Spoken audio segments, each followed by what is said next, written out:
Wounded Worlds and Luck and Loose Ends, now available on Amazon and coming soon to Audible. Links below.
I had never seen the inside of the sheriff's office before, which speaks well of my upbringing, I suppose. Still, when you report a dead body, police are bound to want to chat with you. I wasn't under arrest or anything, at least I don't think so. No one told me I was anyway, but I was pretty sure that I wasn't free to leave. I don't know how long I was there. You'd think I'd be bothered by the fact that I just found a dead body. My friend's body. Weirdly, I was okay with it, I guess. Maybe it would have been different if he was bloated and rotting, but, well, I kept waiting for the panic or the horror to set in, but it never did. Chuck was dead. That sucks. And that's all I really felt about that. But he had also said we might be doomed today. Something as bad as setting the atmosphere on fire might have happened, and yet here we all were, not dead. Still, I spent most of my visit gawking at the TV in the corner. The news was on, and wouldn't you know it, the commotion at the Black Mesa Research Facility was the top headline. Thing was, they were light on the details. No one was saying anything like inevitable and impending doom. Just about the only thing they were clear on was that something had happened at the BMRF, and that the National Guard was evacuating everyone within 25 miles of it. How the 4 fighter jets I'd seen were meant to evacuate anything was a topic I was hoping they'd get around to discussing, but I was called in before they mentioned them. The sheriff and deputies for our town are about what you'd expect. Nothing happens here except for the occasional drunken brawl, drunken domestic argument, drunken driver, drunken teenagers, or completely sober convenience store robbery. No, I'm kidding. The thieves around here are mostly drunk too. Whenever there's trouble, the investigation usually relies on rousting whoever's passed out nearby. 9 times out of 10, that's the guy. So it was a bit of a surprise when I found someone in a tie and a $40 haircut waiting for me in the interview room. Swear to God, he looked like one of those super detectives straight from the TV shows. I looked over to the sheriff, all 300 pounds of him, and he just nodded me into the room like this was all normal. I took my seat and waited for the man to finish looking over the folder spread out over the table. You are Knight Newman. Do I have that right? Yeah. I'm Special Agent Phelps, National Security Agency. Your parents are on the way in case you would care to wait for them. In the meantime, Sheriff Mardale will be supervising here. As for me, I only have a few simple questions for you. I swallowed. The NSA, they don't send those fellas out for a simple suicide. Okay, I said. He looked up from the folder and squinted. His eyes darted over my face as if he were interrogating me telepathically. How long did you know Charles Lansley? About a couple years. He used to do the kids' science summer thing. That's when I met him. Did he ever discuss his occupation at the Black Mesa Research Facility? No, I started, but then I hesitated. Technically, he had discussed it a little last night. Well, not really. Phelps's eyes squinted even harder. You realize not really isn't the same as no, correct? Well, what I mean is, he didn't discuss it at the summer science program. Mr. Newman, I don't care when he discussed it. I care what he discussed. Hey, Sheriff Mardale grumbled. He jutted his chins at Phelps. Easy on the kid, huh? The agent leaned back into his chair a little and crossed his arms. Okay, please. What did he say about his research? Nothing. I mean, I don't know. I tried to remember. He definitely wasn't happy about what he was doing, but the details of what we talked about just wouldn't come. We found various devices in his trailer. Phelps continued. Do you know what they were for? Not really. Phelps took in a breath through his nose. Once again, not really isn't the same as no, Mr. Newman. He reminded me. I'm sure you're aware that something very bad has happened at Black Mesa, and I'm looking for all the help I can get to figure out what. I stuttered for a bit, looked back at the sheriff, who was absolutely no help, and tried to collect my thoughts. Chuck, he wasn't happy with Black Mesa. That is, I don't think he was planning to do anything. He didn't agree with one of the projects they were doing. Which project? I don't know. What exactly was the nature of your relationship with Mr. Lansley? Doctor, I said automatically, though for the life of me I don't know why. Phelps blinked and shrugged. All right. What exactly was the nature of your relationship with Dr. Lansley? Look, he didn't always live in a trailer, you know? When he lost his house, I figured someone ought to look in on him. That someone being you? Well, yeah. Phelps squinted at me. It was the sort of squint a man got when he smelled bullshit. You have a girlfriend, Mr. Newman? All right, let's stay on topic. Mardale said. Phelps raised a hand as if to say, I got this. A young man making frequent visits to an older gentleman can raise certain questions in a conservative town like this. I understood his meaning instantly and constructed a thoughtful and concise retort. Unfortunately, my mouth dropped the ball and simply made a series of stuttering consonants. Phelps raised both his hands to try and calm me down. We were all young once, Mr. Newman. Dr. Lansley should have known better, but I'm not interested in what you two might have gotten up to. I just want to know if at any point he might have confided in you. Again, I looked over at Mardale for help. He only gave me a raised eyebrow for my trouble. It won't leave this room, Mr. Newman. Not even your parents have to know. Phelps continued.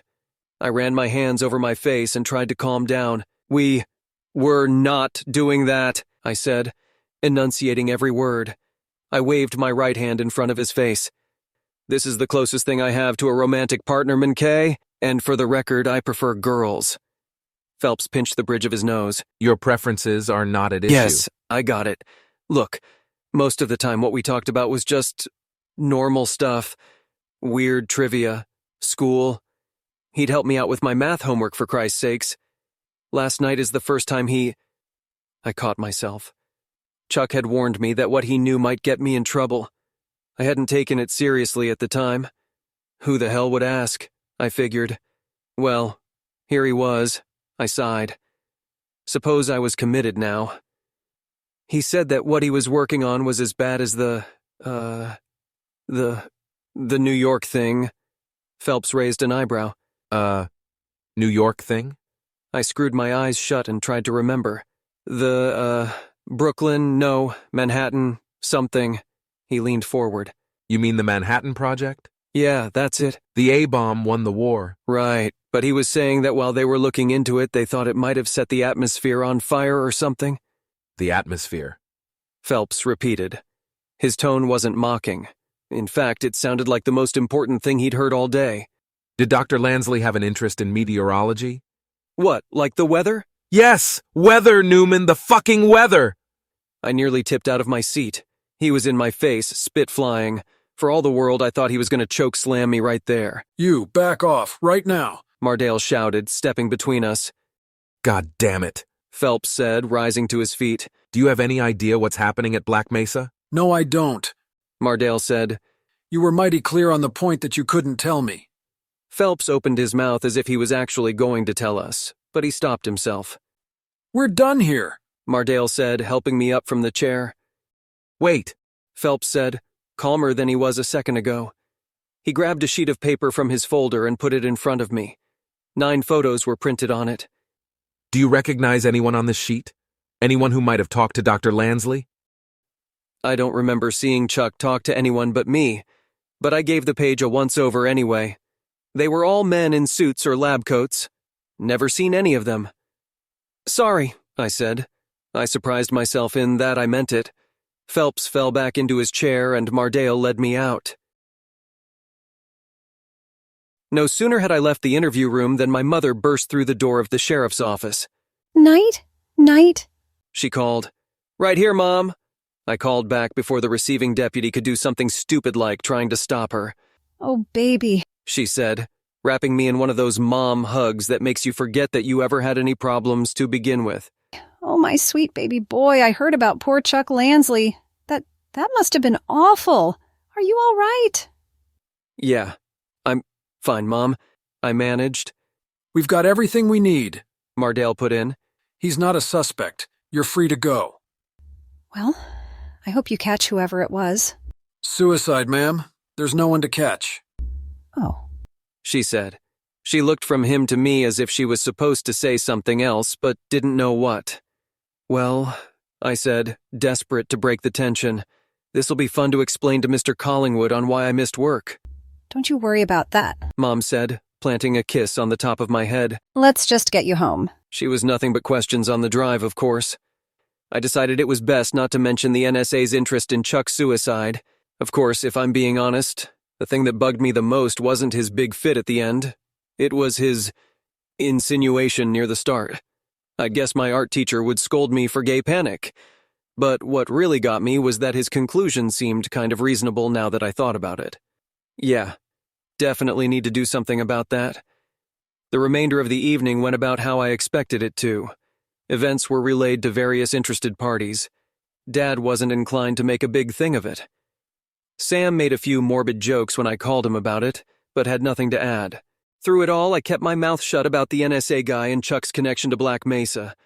The research facility was at the top of the news, of course. Turns out it wasn't all that far away from us, but we were well beyond the evacuation zone. But here's the interesting thing that they didn't mention while I was at the sheriff's station. It was some sort of terrorist attack. Yep, the president made a statement and everything. Said an unknown hostile force had infiltrated the facility and had caused untold amounts of deaths and sabotage. But the military was on the case, and that everyone who'd had a hand in this would be brought to justice very soon. Dad, of course, was quick to speculate about who was responsible. As for me, well, I wondered if someone else had the same idea Chuck had. Maybe they decided it was best to stop the project before the worst happened. Well, nothing to do with me. Sure would be cool to be one of the Marines kicking ass, though. I spent the rest of the evening lurking on some forums discussing the Black Mesa incident. It was all every bit as stupid as a steady diet of Hollywood movies was liable to create. Aliens came up, of course. Why wouldn't it? I'd be disappointed if it didn't. Another good one was that the Marines were there to silence everyone in the facility. Of course, the weaponized autism of the internet was quick to point out that some 3,500 people worked at the BMRF. Good luck keeping a lid on that if just a few made it out. I decided to call it a night when one poster claimed to be a family member of someone who worked at the BMRF popped on. They basically called everyone ridiculous for slinging all this wild speculation, and that we should be ashamed for trying to pitch scripts while very real people were hurt or dead. My cell rang just before I made it to bed, and my heart froze when I read the caller ID. "Hello?" I answered. Hey, Knight. Sorry, am I calling too late? No, Sonny, it's fine. Well, I was really gonna let you have it at school tomorrow, after leaving me high and dry at work today. Damn it, I'm sorry. It's okay, Knight. I heard. And, I wanted to know if you wanted to talk, I guess. I didn't know what to say. When the girl of your dreams calls you out of the blue all concerned about you, what are you supposed to say? I mean, it's okay if you don't want to. She continued when I didn't say anything. No, it's fine, I said, having absolutely no plan for what I wanted to say after that. Chuck was... well, he didn't have anyone else, Yeah, I mean, it was so good of you to look in on him. I mean, I kind of wish I had, but... ugh. I feel awful for saying it, but it would have felt creepy, I wandered through the door of my bedroom to the backyard as we talked. It was partly cloudy tonight, but I could see the stars and the moon well enough. Nah, for sure I get it, I said. Girl going over to an older gentleman's. I stopped myself. Christ, what was wrong with me? Yeah, right? She agreed. I mean, could you imagine what people would say? Yeah, I drawled. Anyway, yeah, I'm gonna miss him, He wasn't a bad guy, he was just going through a rough time. Obviously, I mean, considering. Right, yeah. Just do it, idiot. Hey, Sonny. Yeah? I swallowed. So you remember at break, when I came over to talk to you and the military decided right at that second to do a little flyby? Oh yeah, that was nuts. Did you hear there was some terrorist attack over at some science institute or something? God damn it. Yeah, Black Mesa. Turns out Chuck used to work there, isn't that crazy? Don't judge me. You're kidding. Nope, no, I'm serious. Wow, lucky he wasn't. Oh, I guess not. Do you think... nah, that's crazy. Never mind. I raised an eyebrow. What? Nothing, it's stupid. I was just thinking that maybe the reason... No, I shouldn't talk about the dead like that. Forget it. I sighed. Even when she's making an ass of herself, Sonny finds a way to make it charming. Knight, you still there? Yeah, so what the hell is that? Obviously not how I meant for that comment to go, but how would you react if a super bright spot appeared on the horizon and rocketed toward the sky? What? I couldn't reply. I could only stare at it like a caveman. It just went straight up faster than I thought something could move. In less than a minute it was gone, disappearing in the stars. I searched the sky for something else, some clue as to what that was or why it happened. That was when I realized it had come from the east. East. There was only one thing interesting happening east of us today. I jumped when my phone rang in my hand. I answered without checking the ID. Hello? Are you okay? Sonny asked. Did you see that? I asked. See what? Never mind, it's gone now. Hey, I'll talk to you tomorrow, okay? Okay. Good night? Night. I rushed back to my computer and returned to the forum. Sure enough, the top post read, Rocket Lunch from BRMF. No one was interested in correcting the OP's spelling, myself least of all. I could not tear myself away from the forum until my alarm sounded. Despite what you might think after missing an entire night of sleep, I was more than ready for the day. I had to talk to Sam and Kevin about this. I showered so fast the water barely had time to get wet. I pounded my breakfast like it owed me money. I was so freaking ready for that school bus that I ain't even going to bother torturing another metaphor. Chemical spill, Kevin said, just as I was getting warmed up. Both Sam and myself looked at him with raised eyebrows. Look, I love speculation as much as everyone else, but we've got to apply Occam's razor on this one. Never attribute to evil what you can explain with stupidity? Sam ventured. No, that's Hanlon's razor. Occam's razor is that the answer with the fewest amount of assumptions is usually the correct solution. Now let's think it through. Unknown hostile force, right? At a government-funded research facility? Now who you reckon has the balls, eh? Sam started counting the possibilities. Let's see. Chinese, Russians, North Koreans. Nah, you're not doing the math. Kevin interrupted. Chinese or Russians might want whatever's at the lab. They're gonna try and steal it, not go in guns blazing. That's stupid. So who do you think did it? I asked. Eco-terrorists. How many times has Black Mesa been in trouble with the EPA? And yet nobody ever goes to jail. Well, that's because nothing has ever gone really wrong there. But wreck a chemical storage tank of stuff they're not supposed to have. Kevin shrugged. You'd force an outsized response to get that locked down, and you'd have to evacuate a large area. Guess that makes sense? Sam agreed. I mean, a 25-mile evacuation zone, though? Ugh, that's gotta be some nasty stuff. Hey, who the hell knows what they were working on, right? Yeah, I breathed. Right. It did make a sort of sense, I guess. It would explain the NSA's interest, but it just didn't quite fit. And what about the rocket launch? And the NSA guy's weird fascination with the weather? I couldn't get Chuck's warning out of my head. He was convinced that something would go wrong with the experiment itself. Something that might end the world. So was this unknown hostile force there to stop it? Was it a weird coincidence that they just happened to be there? None of that would explain why Chuck took those pills, though. He wouldn't kill himself unless he was sure. Right? Still, none of us were dead.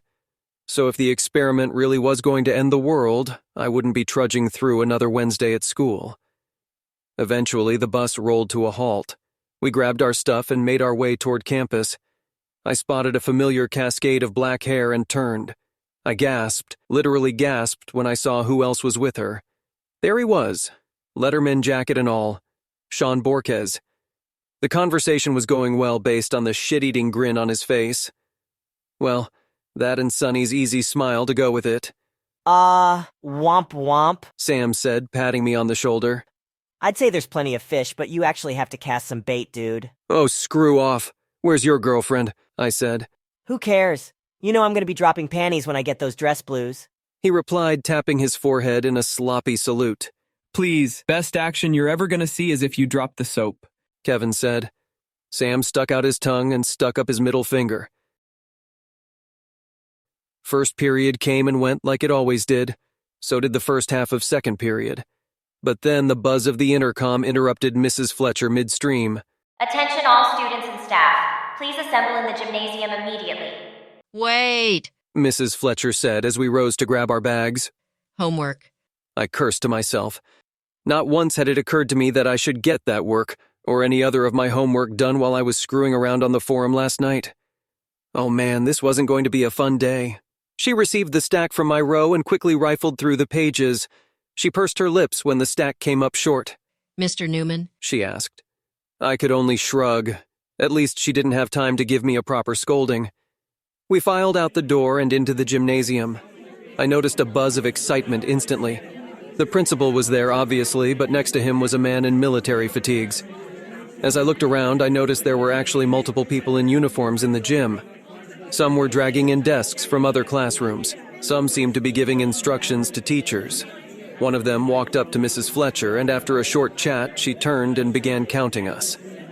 Once she had finished, she nodded to the soldier, who gave a thumbs up, and jogged off to report to his superior, I guess. The soldier next to Principal Rodriguez took up the microphone and raised his hand for quiet.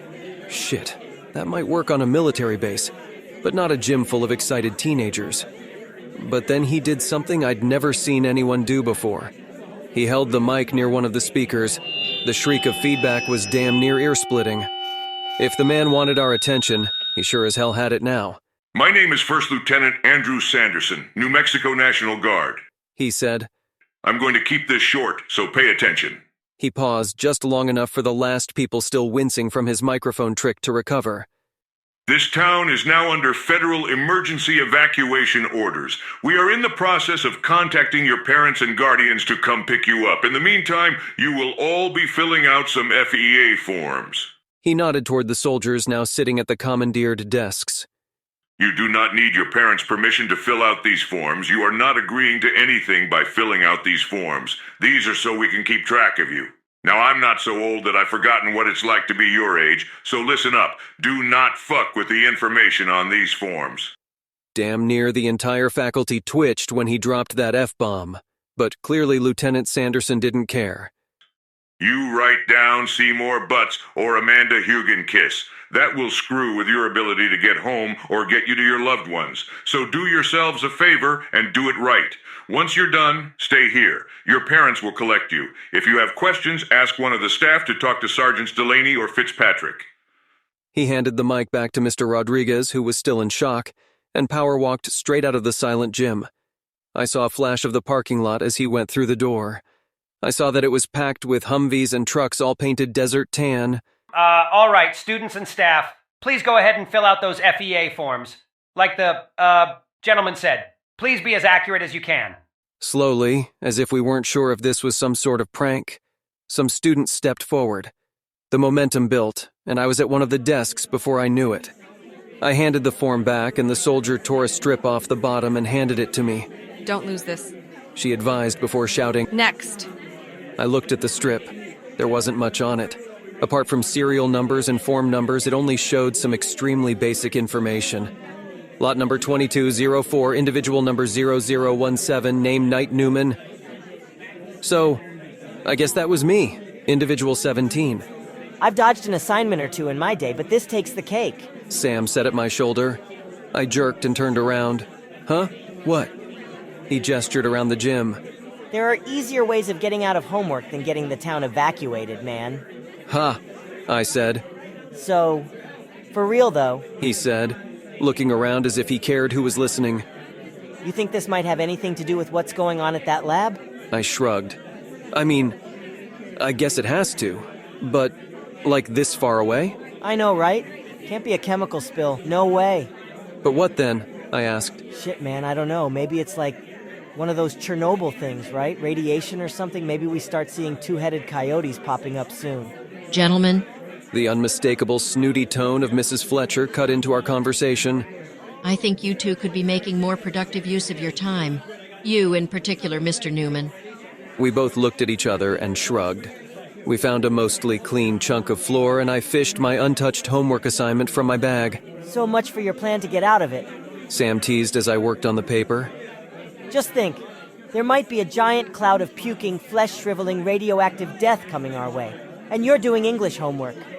What a time to be alive, I muttered in that sort of stop bothering me kind of way.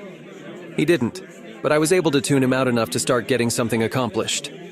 In time, parents began showing up and collecting their kids. I was about halfway through my assignment when my mom came.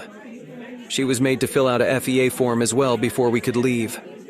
The poor woman tried to get an explanation from the soldiers about what was going on, but they were all even less helpful than Lieutenant Sanderson. Just have you filled out your forms, ma'am? You need to go home and start grabbing essentials, ma'am. I have no further details at this time, ma'am.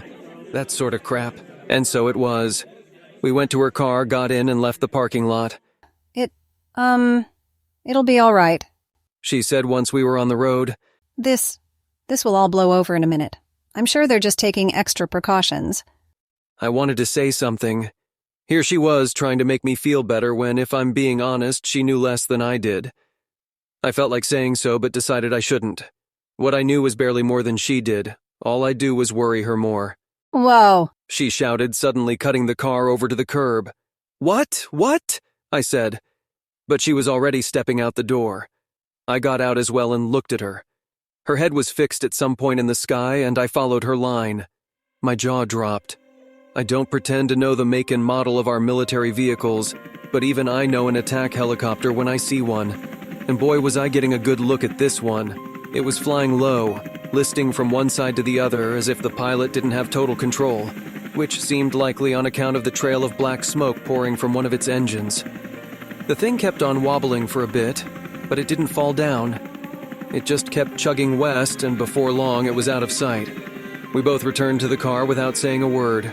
We just sat there a while. I think it hit us both just then. This was for real. This wasn't something happening on TV or over there. What in the world could we say? What in the world could we do? Whatever was happening. Whatever happened to put a damn attack helo in that state? They were worried that it might happen here. We needed to get the hell out of town. Who could say if we'd have a town to come back to once this was over? Mom? She blinked and shook her head as if she were waking from a nap. Yes, sweetheart? Can we stop by Chuck Lansley's place? What? Why? I think I left something there. I lied. All right, but make it quick. She cranked the engine and off we went. Something happens to the world when you see something like that, you know? You start noticing stuff, I guess. Turns out even in this dust speck of a town, there are restaurants I haven't tried. I read their names as we passed, trying to remember to go if we ever got to come back. Turns out our town has a carpet store too, of all things. Damnedest thing. For some reason, I'd never ever realized that carpet comes from a dedicated store. I just never thought about it. We even passed a man walking along in a two-piece suit and a briefcase as we pulled into the mobile home park. I should have noticed a guy like that before. I mean, who the hell wears a suit in a cattle town? You'd think he'd have stood out to me. But shit, I guess I was so involved with what was going on with me, I'd never bothered to pull my head out. Whoever he was, whatever his story, things are going to change for him. For all of us. Mom pulled in front of Chuck's trailer. I had never taken the emergency key from my pocket since yesterday. That was stupid. What if Chuck had left his behind when he went out or something?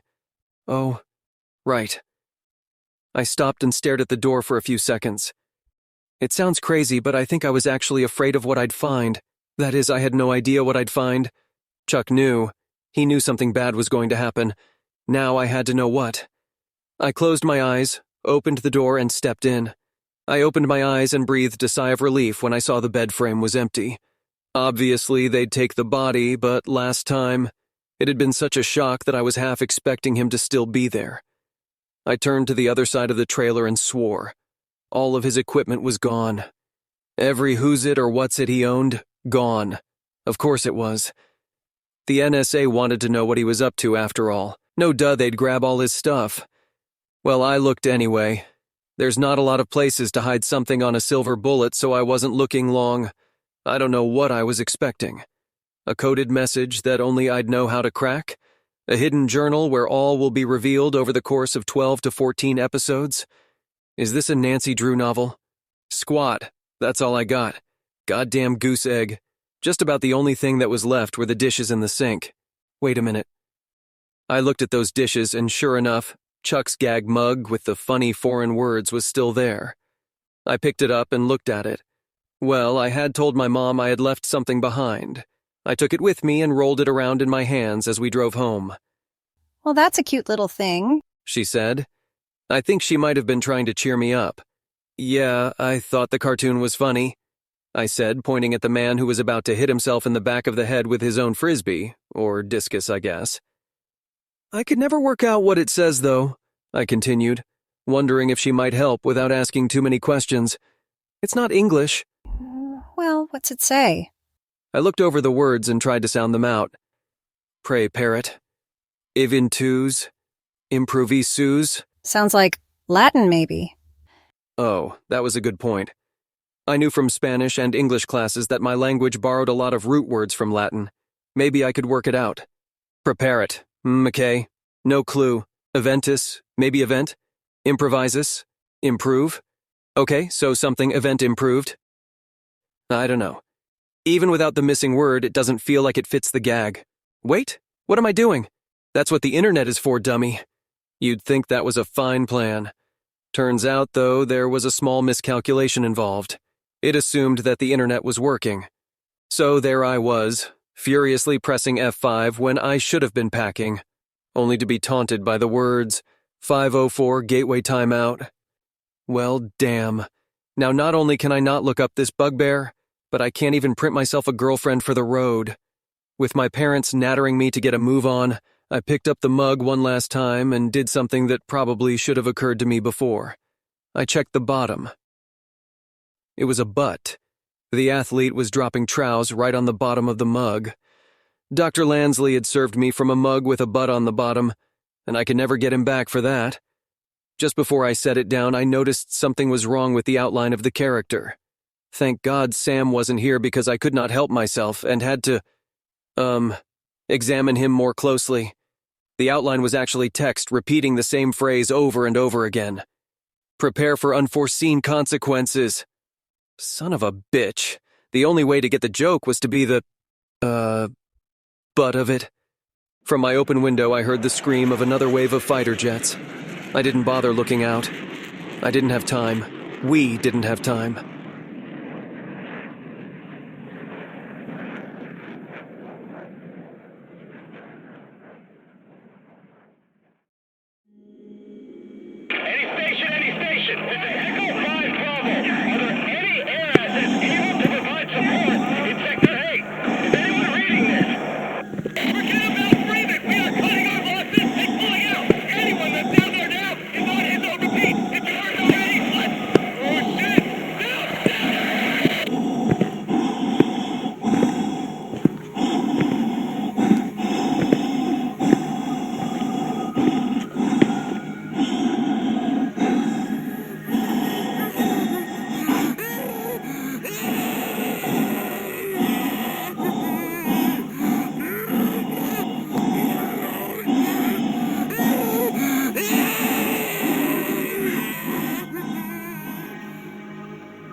Thanks for watching. Citizen 17 is a non-commercial, not-for-profit AI storytelling project. It is meant as a contribution to the ongoing debate regarding the ethics of integrating AI tools into human art. The project creator will not accept paid sponsorships. Advertisements, apart from work directly associated with project contributors, may be run at the discretion of the platform, but will not be requested by the project creator. Viewer subscriptions and donations will be evenly split between the creator and the commissioning of human-generated contributions for the project. It is the hope of the creator that AI tools can be leveraged to create more avenues for human creativity and artistic expression rather than replace them. Voices, with certain exceptions, were generated using the 11 Labs tool. Images, with certain exceptions, were generated by Midjourney. Light editing to voices and images were performed by a human. Music, sound effects, and Foley were generated by humans. The script for Citizen 17 was written by a human. Half-Life and associated properties are owned by Valve Software. Like and subscribe for more, and please keep the debate civil in the comments. We hope that you will continue with us on our journey to tell this story about mad science with mad science.